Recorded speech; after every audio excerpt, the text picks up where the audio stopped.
দর্শক, আজকের ভিডিওতে আমি আপনাদেরকে আজব কয়েক রকম মাছ ধরার কৌশল দেখাবো। এই ভিডিওটি পুরোপুরি দেখলে বিভিন্ন রকমের কৌশলে মাছ ধরার দৃশ্য দেখতে পারবেন, যেগুলো অনেকেই দেখেনি। দেখুন, একটা বড়শিতে আমরা জানি একটা দুইটো মাছ লাগে, বাট এইখানে দেখুন একটা বড়শিতে কি পরিমাণ মাছ, মানে 7টা 8টা 10টা করেও মাছ তুলে নিয়ে আসছে। দেখুন কি চমৎকার, যাই বড়শি তুলুক না কেন, সাথে এই যে দেখতে পাচ্ছেন এটার আবার বেশি, সম্ভবত 8টা 9টা হবে।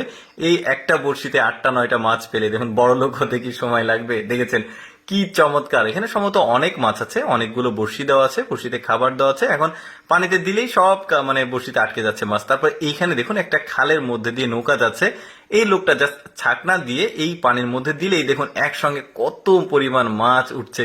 লোকটার কপাল আসলে ভালো। আর ওদের খাল বিল নদ নদীতে প্রচুর পরিমাণে মাছ থাকে, জেলের সংখ্যা কম, যে কারণে আসলে মাছের উৎপাদনটা বেশি হয়। দেখুন কি চমৎকার ভাবে মাছগুলো তুলে নিয়ে আসছে। এই যে নেট দিলেই মাছ পাচ্ছে, কি চমৎকার, দেখেছেন কত সুন্দর দৃশ্য। আমাদের দেশে এই ধরনের দৃশ্য চোখে পড়ে না। তারপরে এই জেলের কাণ্ডটা দেখুন, এই জেলে নদীর উপর দিয়ে বড় একটা সুতো দিয়েছে, মোটা দড়ি আর কি, দড়ির 4 হাত পর পর একটা করে বড়শি লাগিয়েছে। সেই বড়শিতে খাবার দিয়ে সুতোটা পানিতে ডুবিয়ে রেখেছে, ওই খাবারগুলো খেতে এসে বড়শিতে মাছগুলো আটকে গেছে। দেখুন বড় সাইজের একটা বোয়াল মাছ পেয়েছে। বোয়াল মাছ না শুধু, দেখুন আরো বড় বড় সে মাছ ধরেছে, কিন্তু ওই যে তার নৌকাতে দেখাই যাচ্ছে আরো তুলছে। যেমন এটা সম্ভবত মৃগেল মাছ, আর এই নদীতে কিন্তু মৃগেল মাছ, কাতলা মাছ এই ধরনের মাছগুলো থাকে। তাছাড়া কিছু আলাদা আলাদা মাছ থাকে নদীর। দেখুন আরো মাছ পাচ্ছে। লোকটার কৌশলটাও কিন্তু বেশ চমৎকার, দেখেছেন কত বড় বড় সুন্দরভাবে মাছগুলো তুলে নিয়ে আসছে।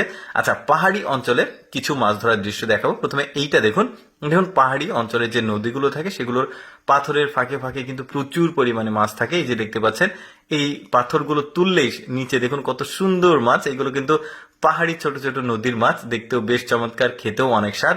তারপরে এইখানে দেখুন, এখানে বন্যার পানির স্রোত আসছে, আর এই স্রোতে এত পরিমাণ মাছ, এই লোকটা নেট দেওয়ার সাথে সাথে নেটে প্রচুর পরিমাণে মাছ উঠেছে। লোকটা শুধু মাছগুলো তুলে উপরে যে বাস্কেট আছে এটাকে লোড করছে। কি চমৎকার দৃশ্য।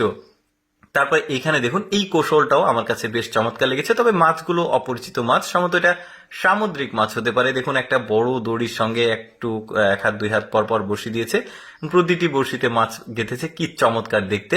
আচ্ছা, পাহাড়ি অঞ্চলের আরেকটা মাছ ধরার দৃশ্য দেখায়। দেখুন এই যে পাথরের ফাঁকে ফাঁকে দেখুন ছোট ছোট অনেক মাছ রয়েছে, যে পাথরটা সরাবে নিচে মাছ লুকিয়ে আছে। এটার ব্যাপারটা হচ্ছে, পাহাড়ি অঞ্চলে যখন প্রচুর পরিমাণে বৃষ্টি হয়, পাহাড়ের ঢোয়াল পানি এসে এই নদীগুলো, যে মানে অগভীর নদীগুলো, এগুলোতে পানি এসে ভরে যায়, তখন গভীর জায়গাগুলো থেকে মাছ এসে এখানে জড়ো হয়ে থাকে। আবার যখন পানির স্রোত কমে যায়, তখন কিন্তু মাছগুলো এইভাবে পাথরের কোটরে কোটরে লুকিয়ে থাকে, আর ওরা এসে মাছগুলো ধরে নেয়। দর্শক, কেমন লাগলো আজকের এই মাছ ধরার দৃশ্যগুলো কমেন্ট করে জানাবেন। আর এরকম ভিডিও প্রতিদিন দেখতে